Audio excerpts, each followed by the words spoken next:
ಇದು simple and ಟೇಸ್ಟಿಯಾದ mushroom biryani.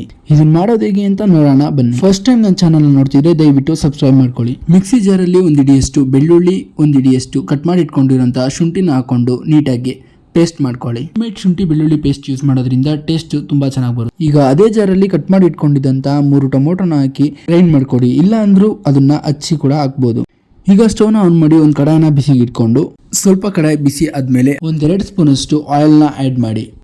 ಎಣ್ಣೆ ಲೈಟಾಗಿ ಬಿಸಿ ಆಗ್ತಿದ್ದಂಗೆ ಕಟ್ ಮಾಡಿ ಇಟ್ಕೊಂಡಿದ್ದಂತಹ ಒಂದು ಈರುಳ್ಳಿ, ಒಂದು ಹಿಡಿಯಷ್ಟು ಪುದೀನ, ಒಂದು ಹಿಡಿಯಷ್ಟು ಕೊತ್ತಂಬರಿ, ಅದ್ರ ಜೊತೆಗೆ ಒಂದು 10-15 ಹಸಿಮೆಣಸಿನ್ಕಾಯಿ, 1-2 ಚಕ್ಕೆ, 1-2 ಲವಂಗನ ಎಣ್ಣೆಯಲ್ಲಿ ಹಾಕಿ ಲೈಟಾಗಿ ಫ್ರೈ ಮಾಡ್ಕೊಳ್ಳಿ.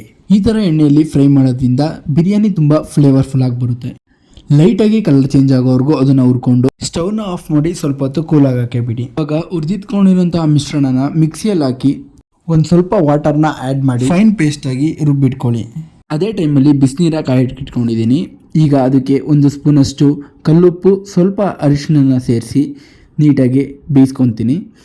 ಈಗ ಕಟ್ ಮಾಡಿ ಇಟ್ಕೊಂಡಿರೋಂತಹ ಮಶ್ರೂಮ್ಸ್ನ ಬೇಯಿಸಿಟ್ಕೊಂಡಿರೋಂಥ ಬಿಸಿನೀರೊಳಗಡೆ ಹಾಕಿ ನೀಟಾಗಿ ಮಿಕ್ಸ್ ಮಾಡಬೇಕು. ಈ ಥರ ಮಾಡೋದ್ರಿಂದ ಮಶ್ರೂಮಲ್ಲಿರುವಂತಹ ಮಣ್ಣೆ ಆಗಿರ್ಬೋದು ಅಥವಾ ಯಾವುದೇ ರೀತಿ ಒಳಗಡೆ ಗಲೀಜಿದ್ರೂ ತುಂಬ ಕ್ಲಿಯರ್ ಆಗುತ್ತೆ. ಇವಾಗ ಸ್ಟವ್ನ ಆನ್ ಮಾಡಿ ಒಂದು ಕುಕ್ಕರ್ನ ಬಿಸಿಗೆ ಇಟ್ಕೊಂಡಿದ್ದೀನಿ. ಕುಕ್ಕರ್ ಬಿಸಿ ಆಗಿದ ತಕ್ಷಣವೇ ಅದಕ್ಕೆ 2 ಸ್ಪೂನಷ್ಟು ಎಣ್ಣೆನ ಹಾಕಿದ್ದೀನಿ. ಜೊತೆಗೆ 1 ಸ್ಪೂನಷ್ಟು ತುಪ್ಪನ ಆ್ಯಡ್ ಮಾಡಿದ್ದೀನಿ. ತುಪ್ಪ ಬೇಡ ಅಂದರೆ ಇನ್ನೊಂದು ಸ್ಪೂನ್ ಎಣ್ಣೆನೇ ಜಾಸ್ತಿ ಹಾಕೊಬೋದು. ಬಿಸಿ ಆದಮೇಲೆ ನಿಮ್ಗೆ ಇಷ್ಟ ಆಗಿರೋಂತಹ ಪಲಾವ್ ಸಾಮಾನನ್ನ ಆ್ಯಡ್ ಮಾಡಿ. ಕಟ್ ಮಾಡಿ ಇಟ್ಕೊಂಡಿದ್ದಂಥ ಒಂದು ಈರುಳ್ಳಿನ ಆ್ಯಡ್ ಮಾಡಿದ್ದೀನಿ. ಇವಾಗ ಅದಕ್ಕೆ ಫಸ್ಟೇ ರುಬ್ಬಿಟ್ಕೊಂಡಿದ್ದಂತಹ ಶುಂಠಿ ಬೆಳ್ಳುಳ್ಳಿ ಪೇಸ್ಟ್ನ ಆ್ಯಡ್ ಮಾಡ್ತಿದ್ದೀನಿ. ಶುಂಠಿ ಬೆಳ್ಳುಳ್ಳಿ ಪೇಸ್ಟ್ನ ಸ್ವಲ್ಪ ಜಾಸ್ತಿನೇ ಆ್ಯಡ್ ಮಾಡಿ. ಸೊ ಬಿರಿಯಾನಿಯಲ್ಲಿ ಟೇಸ್ಟ್ ತುಂಬ ಚೆನ್ನಾಗಿರುತ್ತೆ. ಲೈಟಾಗಿ ಕಲರ್ ಚೇಂಜ್ ಆಗೋವರೆಗೂ ಅದನ್ನು ಹುರ್ಕೊಂಡು ಫಸ್ಟ್ ಎಣ್ಣೆಯಲ್ಲಿ ಡ್ರೈ ಮಾಡ್ಕೊಂಡಿದ್ದಂತಹ ಮಸಾಲೆನ ಆ್ಯಡ್ ಮಾಡ್ಕೊಬೇಕು. ಈ ಮಸಾಲೆನ ಆ್ಯಡ್ ಮಾಡಿ ಹಸಿ ವಾಸನೆ ಹೋಗೋವರೆಗೂ ನೀಟಾಗಿ ಹುರ್ಕೊಬೇಕು. ಯಾವುದೇ ರೀತಿ ಕೆಳಗಡೆ ಅಂಡಿ ಹಿಡಿದಿರೋ ಥರ ನೋಡಿಕೊಂಡು ನೀಟಾಗಿ ಮಿಕ್ಸ್ ಮಾಡ್ತಾ ಹೋಗಬೇಕು. ಮಸಾಲೆ ಎಣ್ಣೆ ಬಿಟ್ಕೊಂಡ್ಮೇಲೆ ರುಬ್ಬಿಟ್ಕೊಂಡಿರೋಂತಹ ಟೊಮೊಟೊನ ಆ್ಯಡ್ ಮಾಡಿ ಅದನ್ನು ಕೂಡ ನೀಟಾಗಿ ಮಿಕ್ಸ್ ಮಾಡ್ಕೊಳ್ಳಿ. ಇವಾಗ ಇದಕ್ಕೆ ರುಚಿಗೆ ತಕ್ಕಷ್ಟು ಉಪ್ಪನ್ನ ಹಾಕೊಳ್ಳಿ. ಆಮೇಲೆ 1 ಸ್ಪೂನಷ್ಟು ಧನಿಯಾ ಪುಡಿ, 1 ಸ್ಪೂನಷ್ಟು ಗರಂ ಮಸಾಲ, ಸ್ವಲ್ಪ ಚಿಲ್ಲಿ ಪೌಡರು. ನಾನಿಲ್ಲಿ ಚಿಲ್ಲಿ ಪೌಡರ್ನ ಜಾಸ್ತಿ ಆ್ಯಡ್ ಮಾಡಿಲ್ಲ, ಯಾಕಂದರೆ ಹಸಿಮೆಣಸಿನ್ಕಾಯಿನೇ ಜಾಸ್ತಿ ಹಾಕಿದ್ದೀನಿ.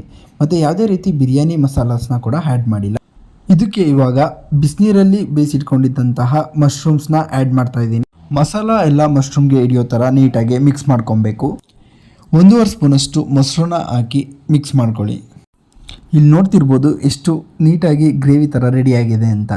ಈ ಥರ ರೆಡಿ ಆದಮೇಲೆ ಸ್ವಲ್ಪ ಹೊತ್ತು ಬೇಯಕ್ಕೆ ಬಿಟ್ಟು ಈ ಥರ ಎಣ್ಣೆ ಮೇಲೆ ಕುದಿ ಬಂದಮೇಲೆ ನೀರನ್ನ ಆ್ಯಡ್ ಮಾಡ್ಕೊಬೇಕು. ನಾನಿಲ್ಲಿ 2 ಗ್ಲಾಸ್ ಅಕ್ಕಿನ ಯೂಸ್ ಮಾಡಿರೋದ್ರಿಂದ 4 ಗ್ಲಾಸ್ ನೀರನ್ನ ಹಾಕ್ಕೊಂಡಿದ್ದೀನಿ. ನೀವೆಷ್ಟು ಅಕ್ಕಿನ ಯೂಸ್ ಮಾಡ್ತೀರಾ ಅದ್ರ ಡಬಲ್ ನೀರನ್ನ ಹಾಕ್ಕೊಂಡು ಒಂದು ಕುದಿ ಬರೋವರೆಗೂ ಬೇಯಿಸ್ಕೊಳ್ಳಿ. ಅದಕ್ಕೆ ಅರ್ಧ ನಿಂಬೆಹಣ್ಣ ಮೇಲ್ಗಡೆ ಹಿಂಡಿ ಕುಕ್ಕರ್ನ ಕ್ಲೋಸ್ ಮಾಡಿ. ಹೈ ಫ್ಲೇಮಲ್ಲೇ 2 ವಿಷಿಲ್ನ ಕೂಗಿಸ್ಕೊಂಡ್ರೆ ಟೇಸ್ಟಿ ಆ್ಯಂಡ್ ಸಿಂಪಲ್ ಆದ ಮಶ್ರೂಮ್ ಬಿರಿಯಾನಿ ರೆಡಿಯಾಗುತ್ತೆ. ಲಾಸ್ಟಲ್ಲಿ ಸ್ವಲ್ಪ ಕೊತ್ತಂಬರಿ ಸೊಪ್ಪನ್ನ ಹಾಕಿ ಗಾರ್ನಿಷ್ ಮಾಡ್ಕೊಳ್ಳಿ.